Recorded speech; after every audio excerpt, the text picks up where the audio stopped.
Hi, everyone, and welcome to Brian's Horror Corner. I'm your host, Brian, and welcome to this updated horror collection video as part of my January 2022 series. So, today we're going to take a look at part one of my entire horror DVD collection. This is going to be broken down into three videos because that's how many horror DVDs I have overall. So today we're going to be taking a look at all the ones. We're going to try to go in alphabetical order. So we're going to take a look at the numbers all the way through letter E. So that's going to be what this video is. I've already got the videos up on all my horror Blu-rays, my horror packs, and my horror franchises. Those are up on my channel if you want to check them out. So yeah, so let's just go ahead and get started with all my horror DVDs, starting with the numerical ones. So first up, we have Three Extremes, which is I believe an Asian horror anthology. Akasha Miike, Fruit Chan, and Park Chan Woke. Three different stories in here. This is pretty good, actually. I've only seen it a couple times, but I really enjoyed all the stories, especially the third one. I think the third one's the most layered, the most complex, and the most fun. And not surprisingly, that's the one that's directed by Takashi Miike. So yeah, Three Extremes, definitely a good horror anthology. Another one from the Asian realm. I believe this one is actually Thailand, um, and that's Phobia or Phobia, whatever you want to call it. This one I don't think is quite as good as Three Extremes, but it's still a pretty entertaining watch. This one, of course, has four stories, four separate horror stories in it. I've actually only watched this once, so I have to give it a rewatch, but. Um, yeah, I mean, a couple of the stories are pretty decent, especially there's one in the woods, I believe, with four guys, four friends, three or four. Like I said, I have to rewatch it again. They don't all work, but it's pretty decent. Phobia. Next up, we have 1031, which is a horror anthology. Um, this was pretty good. I watched it as part of my horror month, Halloween 31 horror movies in 31 days for Halloween. I actually have to try to remember this one a little bit. Um, oh, okay, yeah, yeah, I remember it now. Yeah, it's definitely got some good stories in there. I have so many anthologies. Sometimes it's hard to keep them straight, especially like Halloween related ones. But I do remember this one. Yeah, it's a kind of a mixed bag, but I did enjoy this upon the first time and only time watch so far of that one. So 1031. Next up, I have a double pack here, 28 days later, which I also have on Blu-ray, but I really got this for 28 weeks later, the sequel, which I have not seen yet. But I have it on DVD, or so I'm excited to check that out. It sounds like most people like it. They say it's good, but not as good as 28 days later. At least that's the majority. So I'll be interested in checking that out. And I actually probably have to watch 28 days later too, because I've only seen that twice in my life. So and then we have 30 Days of Night, which is I've heard it's a really good vampire movie, good setting for it. So that's still sealed up yet, so I haven't watched it yet, but that's definitely on my short list here. And then the final numbered numerical movie, DVD horror movie, of course, is Stephen King's 1408. The Stephen King wrote it, of course. Let's see, who was it directed by? Uh, Yeah, I'm not sure. But I know it's a Stephen King story, and I really love this movie. This is one of my favorite Stephen King adaptations. John Cusack and Samuel L. Jackson are really good in this movie. Just a really good supernatural haunted house, haunted hotel room in this case vibe to it. And I just thought it was very well done and kind of underrated horror movie, to be honest with you. So 1408, definitely check that one out. Now we get on to the A's. And of course, I have my Alien double feature here, which includes Alien and Aliens, which really are the only two Alien movies that I need to watch or need to own, I should say. I have seen Alien 3, I have seen Alien Resurrection. Don't really care for either one of them. Alien 3 was a huge disappointment, especially when you got, especially from the ending of Aliens. But these first two movies are all-time great sci-fi horror movies. Well, technically, Aliens is more of a, I guess if you want to say horror action, um, not as much of a horror movie, but the first one, Alien, is definitely one of the great sci-fi, if not the greatest sci-fi horror movie ever. So that's that. And then I have another two-pack, a Halloween two-pack that you saw me review as part of my October 31 horror movie series, All Hallows Eve and All Hallows Eve 2. It's weird because this one's more famous, more well known because of this guy, Art the Clown, but I actually thought this was a better anthology in terms of a Halloween horror anthology. I thought the stories were better in the second one. But the first one's more well known and probably has better quality and a better story to it. So overall, I like both of these though well enough, especially around the Halloween holiday. All the creatures were stirring. One that I just recently reviewed as part of my December Christmas holiday horror movie series.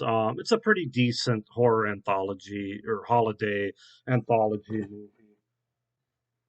Next up, we have the three pack. Actually, you know what? I included this with my horror franchise. This is going to happen, but got the first three Amityville horror movies there. I'm not going to spend too much time on that.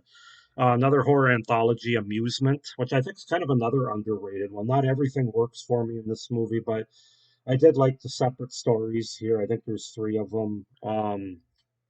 Yeah, it's just a really good suspenseful horror anthology movie with a pretty decent wraparound. So that's Amusement. Another one that I just recently reviewed as part of my December series, Anne and the Apocalypse.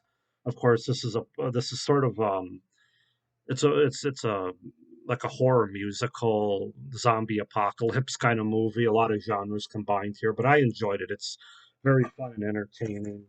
Then we have A Quiet Place, of course, with Emily Blunt and John Krasinski. Love this movie. And then, of course, we also have its sequel, A Quiet Place 2, which I did see at theaters earlier last year, the middle of last year in the summer, I think it came out. Really enjoyed this one as well. Very solid follow up, very solid sequel. One of my favorite horror anthology movies, and that's Asylum from the Amicus collection. Love this. Love this as a horror anthology movie. Very good. Um, then we have one of my few foreign films, Audition by Takashi Miike. This movie is disturbing and but very very good. Yeah, if you haven't seen it, I'm not going to go into too much detail. At some point, I'll do a review on it, but it's just yeah, very good movie. We have Basket Case here, the first one. Um, haven't seen this yet. Have to check it out. It looks and sounds really interesting. So that's Basket Case. Okay. Another one from last month that I reviewed, the Black Christmas remake, Black Xmas from 2006. I thought that one was okay. Not my favorite. Then I have Boogeyman. Um, this is the remake from the mid 2000s. I can't exactly remember the year. PG-13 movie. Have yet to watch it. Um, we have another horror anthology from, I believe it's from the early 90s, late 80s, and that's Campfire Tales, starring Gunnar Hansen from the Texas Chainsaw Massacre. Actually have yet to watch this one. So I have to check that out. And I have another horror anthology unrelated, which is Campfire Tales from the late 90s. This one I have seen. I believe I reviewed it last summer in 2021. I really enjoy this. This was actually the first horror anthology movie I ever saw back in the like around 99, I want to say. But yeah, it's a very good like summer outdoorsy kind of horror anthology movie. Got the original Candyman from 1992, of course. Not much needs to be said there. Classic. Cabin Fever from the early 2000s. Haven't watched this for a while. Obviously, I've seen it. It's pretty good. I remember liking it. It is kind of weird. Um, then I got a double feature here, Cherry Falls and Terror Tract. I got this more for Terror Tract with John Ritter, which is kind of a different role for him, but I really enjoyed Terror Tract as a horror anthology movie about a well, I'm not going to go into detail. And Cherry Falls I haven't seen, but it sounds and looks good. So that's with Brittany Murphy, rest in peace. Chillerama, this is one I just recently picked up, still sealed up, have yet to watch it, but I'm looking forward to it. Horror anthology, sort of a horror comedy anthology, I believe. Chillers, which is another sort of very low budget horror anthology that I picked up. I believe I watched this off of YouTube actually last year, and I liked it enough. I liked it enough to pick it up. I got it for the cheap. So, okay, and then I have my last pile here that we're going to take a look at. I got Clown Motel, which is a recent pickup for me. I haven't seen it yet, but I enjoy horror clown kind of movies, so definitely interested in checking that out. We got Crawl. Um, this actually surprised me. This wasn't quite as cheesy or as bad as I thought it was going to be when I first read about it or saw it. It's actually got good suspense and some good gore in it. Crawl's actually a pretty good suspenseful movie. So, of course, we have the original Creep Show from 1982.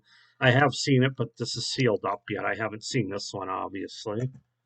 And I have, of course, the follow-up, Creep Show 2. I believe from 87 it was made. I actually haven't seen this one yet in any capacity, so I have to get on that and watch it. Then we have one that I recently reviewed as part of my October series, The Dark Night of a Scarecrow from the 80s. This was a made-for-TV movie, but it's actually pretty effective for what it is. Very effective horror movie, especially for being a made-for-TV. Dawn of the Dead, I also included in my October series, the original from '78. What can you say? Nothing needs to be said. Um, I have a case that's falling apart, but I've got Dead of Night. This is the first one from, I believe it's from the '40s or the '50s. And it might actually be like the first. Wow, this case really is falling apart. I've got broken pieces everywhere. Fortunately, I didn't pay a lot for it, but yeah, Dead of Night, good horror anthology in black and white.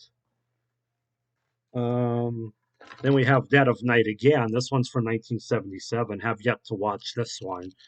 Sealed up, but I heard it's a pretty good horror anthology. Interested in checking that out.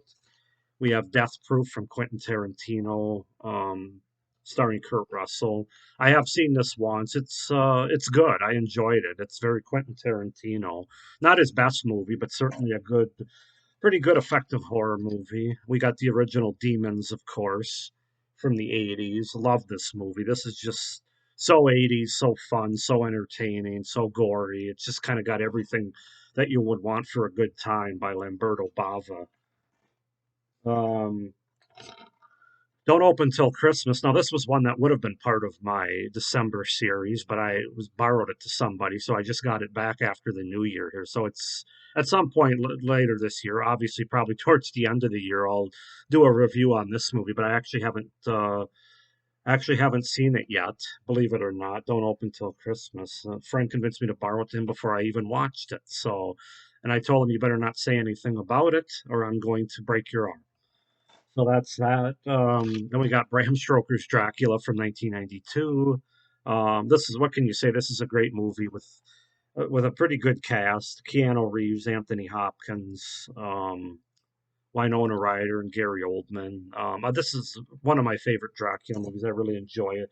It's certainly different than some of the original earlier ones. Drag Me to Hell is up next. Haven't seen this one yet. Still sealed up, but Sam Raimi's involved, so I had to give it a watch. This is the unrated director's version, so definitely interested in checking that out. And then finally, my last D/E movie, which I actually don't have any movies that start with E for horror DVDs. I do for Blu-ray, but Doctor Terror's House of Horrors, which is a horror anthology from 1965. Haven't seen it yet, still sealed up.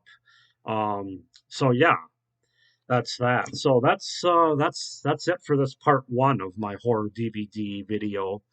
Definitely stay tuned for part two and part three, which will run all the way through Z, of course. I have most of my DVDs are actually at the back end of the alphabet, particularly T, because I know you're not supposed to, but I alphabetized with the word the, including the word the. So I have a lot of horror movies that start with the word the or they. A lot of T's. That's probably my the most horror movies I have of the alphabet. So, but anyway, I hope you enjoyed this video. Thanks for watching. Please hit the little notification bell below. Hit the like button and subscribe to my channel so you don't miss any of my upcoming videos for this series, as well as what I have coming up beyond this series. I've already got the first 4 months of the year planned. So I definitely don't need to sit around and think about what I'm going to do here as my collection's obviously growing. But yeah, thank you for watching. Hope everyone's having a good start to the new year, but stay scared. Bye.